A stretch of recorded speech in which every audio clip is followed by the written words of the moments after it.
Hi everyone and welcome to my channel Pretty Pink Soul Movement. I'm Michelle Cool and today I'll be doing the new moon in Leo. Close, Tyler. Reading.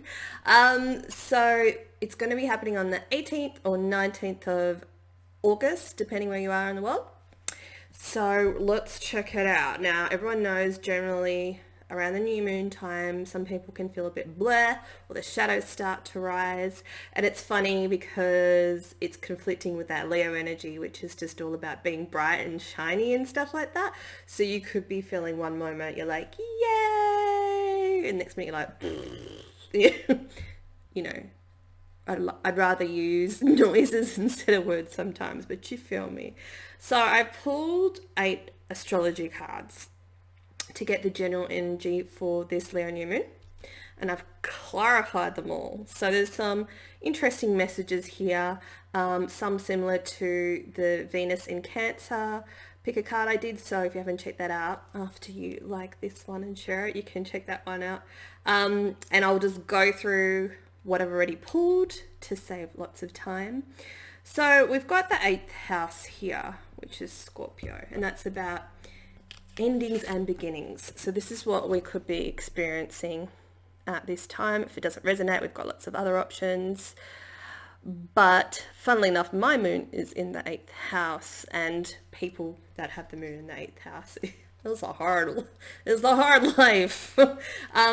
So you could be experiencing a lot of, might not have anything to do with the 8th house. However, it could be about endings and beginnings for you. So old chapters of your life that you need to look at and need to give permission to end.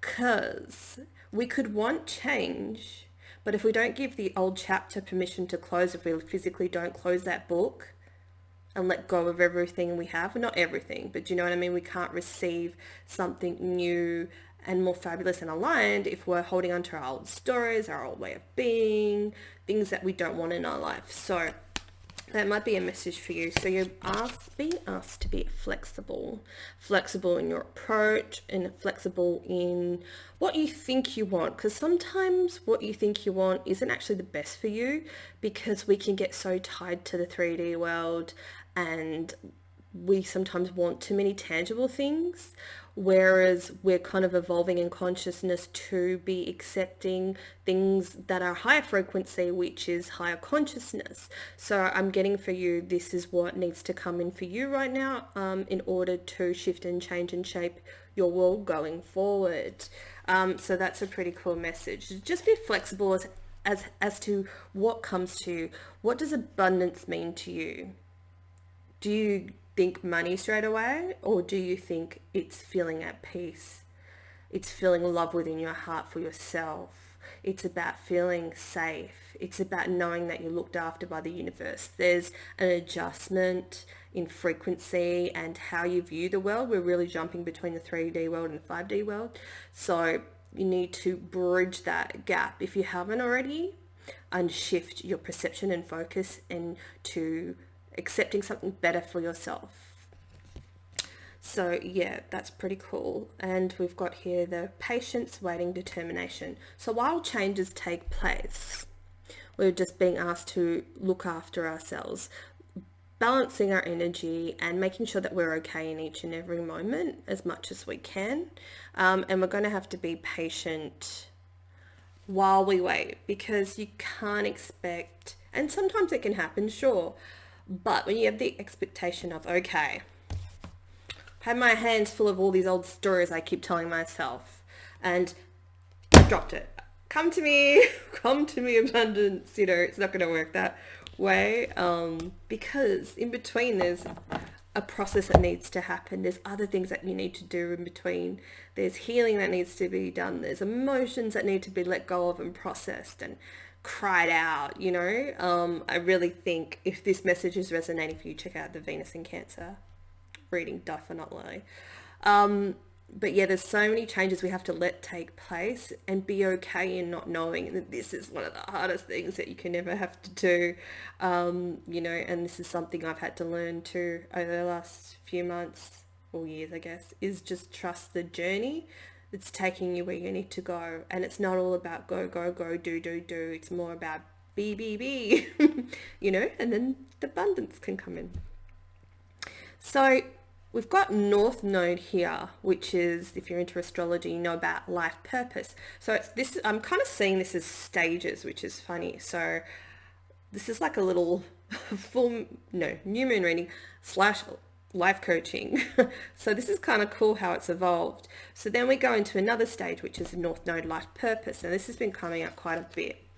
When we're disconnecting from that old 3D world and changing what we want and shaping our own reality, resting, crying, healing, journaling, letting ourselves evolve, we get more in contact with our life's purpose and why we're actually here this lifetime. We start to see little snippets come through because we're creating the space, and it comes through when you're at peace, when you're feeling good, when you're meditating, when you're taking time by yourself, when you're keeping off social media and things like that. That's when we make the space for this stuff to come through, and especially the self-care and the love. You'll start to see snippets of this more. If you're already walking in your purpose, there's not just one purpose, there's more, and it's coming through.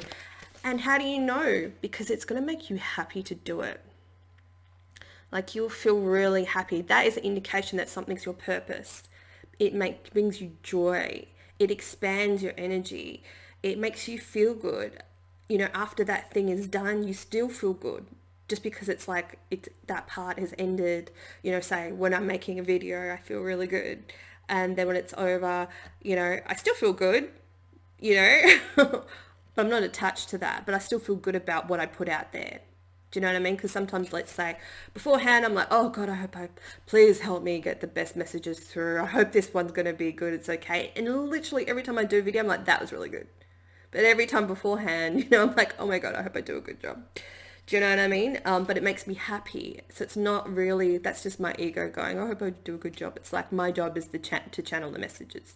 You know what I mean? And it makes me happy to do that. So hopefully that kind of gives you an example. Your life purpose, whatever it is, will make you happy. Whatever it is doing, it doesn't equate to money. It's about what lifts your soul, what makes you happy. It's what you're longing, yearning, and pining for. So what do you really desire? So that's going to start to come in. Excuse me. And we've also got the 7th house of partners. So every time I nearly do readings with these astrology cards, this one always comes out. I just sense a lot of shifting, changing, growing, moving, evolving. I do feel it's about other relationships too, not just like sexual partners or life partners. To me, this is like lots of soul family. I think because we're learning to let go of the old and align to our life's purpose, then soul fam can come in. People that can help you grow either in business or soul-wise. You might find a mentor. You just might find someone you just click with, that kind of thing. Because we've also got here the co-create card. It's someone that you can co-create probably your life purpose with. Now, twin flames, which I don't talk too much about anymore, my version of them, what I have channeled is the twin flames are rare, that twin flames in this lifetime are only associated with, and there might be some exceptions to the rules, but it's only associated with the light workers that have come here to graft in high frequency energy. Do you know what I mean? Like, a lot of people get twin flames confused with, oh my God, my other half, my love, I'll feel complete once I meet them. You're never going to feel complete with anyone unless you feel complete in yourself. And I know it's like, it seems harsh, but sometimes it's more of a codependency that people want a twin flame. Do you know what I mean? Because if you were complete in yourself, you actually wouldn't want your twin flame. So anyway, there's a little lesson. But yeah, the twin flames are here to co-create their life purposes together. And also it doesn't have to be a sexual partner. It can be friends. Like, your twin flame doesn't equate to sexual partner. There's another mind-blowing concept. But I feel like the fear and the worry and the distrust creep in. It's a lot about not really trusting the universe because you haven't seen it yet. But I promise you, once you get into greater alignment with your soul, things just start falling into place and evolving and growing from there. Like, you'll see such a different turnaround in your life because the old way of doing things doesn't work. You know, if it did work, things wouldn't be falling apart right now, right? Also, we'd have a smooth life. But we're here to expand our souls and grow and shift and change and let more light in and break down 1 minute and then grow again and then do something different and fail and learn from that and go, cool, I failed. That's awesome. Now I can go to this path and meet these people and do these things. And do you know what I mean? It's not outcome based. It's about connecting to your heart and soul and shifting and changing and growing in each and every moment. And then we go to the Aquarius energy of I know. And as you know, we're in the age of Aquarius. And this is all about expansion and totally changing the way we do things and see things and the way we act. This energy is here to help us enforce a whole new way of being, but a way of being that enlightens us and doesn't disempower us, which is the old paradigm. And this is, and it says no place like home. This feels more like home than, you know, say if you're 50 or 60 and you've lived your whole life in chaos and, you know, you've sat with your abandonment issues and things don't seem to work out for you. They will. And that's going to feel more like home because you remember things working out more at a soul level than you do at the 3D human level. So it's like the reconnection with that. And even like traveling places, I'm feeling Sagittarius energy too, even places that you will eventually plan to travel to are going to feel like home because you're going to remember being there from other lives. And it's almost like collecting that knowledge from that life as you visit those places. Oh, that's really cool. And we've got stillness, purity and quiet. This is definitely something that our soul needs to shift into more. We need to allow more time for calmness and quiet rather than chaos and upheaval and doing too much and racing around.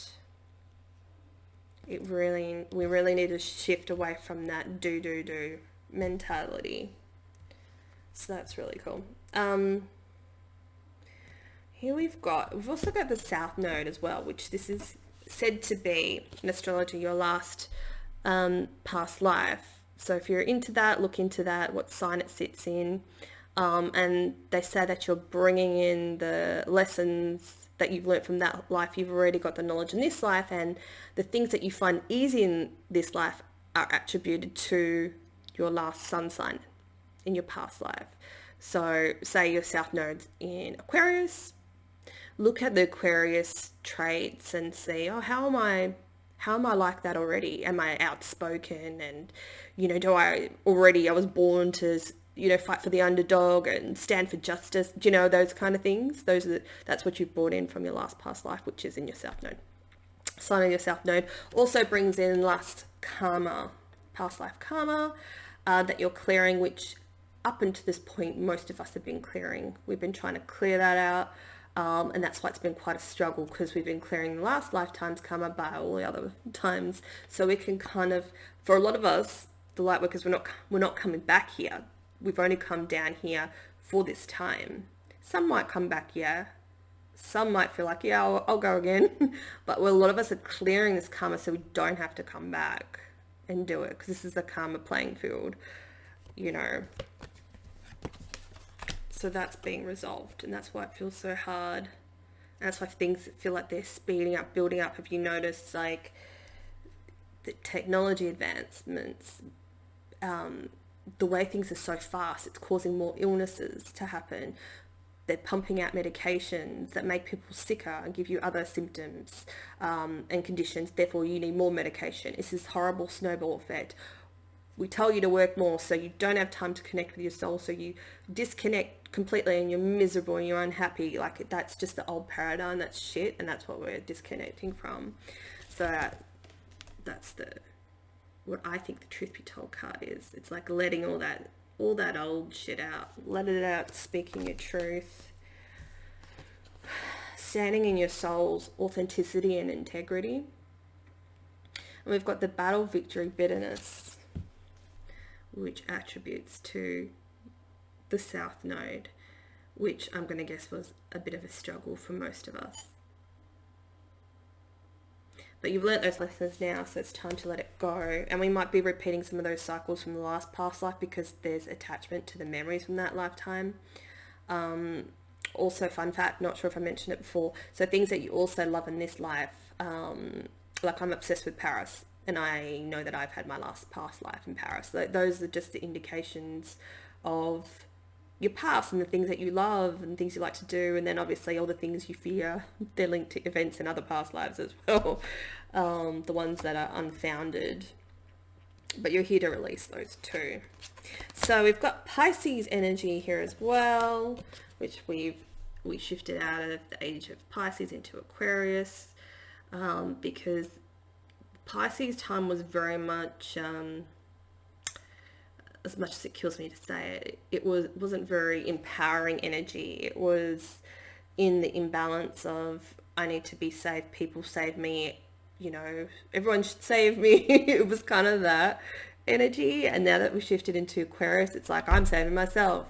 I'm standing up for what's right. See how everyone's just like, no, none of this BS anymore. And, you know, the conspiracy theories that were deemed conspiracy theories aren't conspiracy theories, and it's all coming out now. You know, everyone's speaking up and there's uproar and upheaval, you know, and they're taking the people that run the world down, you know. So, but this Pisces energy I'm feeling is more about imagination and co-creation and connecting with the spirit world more, in balance with the Aquarius energy of speaking our truth. So you've got that 50-50, that I want freedom from the Aquarius energy. I'm speaking up and I'm not keeping quiet anymore. I'm not happy. And then we co-create with the Pisces energy. And we learn to trust again in spirit, and that we can get anything that we want and we can manifest whatever we want. So at this new moon time, focus on what you want to manifest for your life once you release the attachments. There's weird noises here today. Because yeah, literally we're between the old and the new, between worlds, between the old and the new. Which one looks better? Keep down the noises, kitchen. If you're a ghost, then make me some food, make yourself useful. Okay, we've got sadness, solitude, silent withdrawal. So this could be the energy that you could be encountering around the new moon. The yay, and then you're like, I'm down for the count. Just roll with it, you know. If you feel sad, just cry it out, just let it all out. That Pisces energy can be quite heavy. Yeah, it's like this mixture of Leo, Aquarius, Pisces energy. It's really going to shift things up. It's going to be a good new moon. Okay, we've got change here. So people might expect lunar eclipse change, which is like really quick change, like the tower moments in the in the tarot. It can be things that are quick change, quick offers, quick removal from things in your life. And this is linked to fate. So this is destined. This is what you've planned before you came here. And I feel like it's going to be really good change because it's going to get you more into your soul alignment. But it could leave you feeling like a bit dejected, rejected, might cause some more abandonment issues for you. What's it say? Fragile. We've also got the word secret love. So it could be endings of relationships and stuff like that for mismatched loves and third party situations, which I hate saying because I don't know why people do them. And lastly, we've got the first house, the body. Now this has been coming up quite a bit. I feel like people really wanting to change their image, but I've discussed this in the Venus in Cancer reading, so please check that one out. I won't go into it too much now, but people are wanting to like really make drastic changes to their bodies. So you can do that in other ways. So check out my other video. And Spirit literally has said, when I've clarified it, not for you. Like, don't do it to yourself. Don't do it. So their message to you is like, embrace the self-care. It's literally, I've talked about this in my other video. Embrace your self-care. That's what you need to do. There's other ways of, you know, changing yourself slowly with love and not viciously and fast and cruel to your body. You know, it's just like you give yourself nourishing foods. Say when you're, if you want something to heal, if you've got an actual physical wound, you heal with beautiful nourishing foods, you know. And it's kind of that way. You do it slowly, you know, over time it'll make a difference. It's the same with how you look. Don't make drastic changes because you could actually regret it. I don't really want to leave it on that note because it's a bit bleh. So what else have we got? Oh no, I think I want to use these. What else have we got? A new main video, please.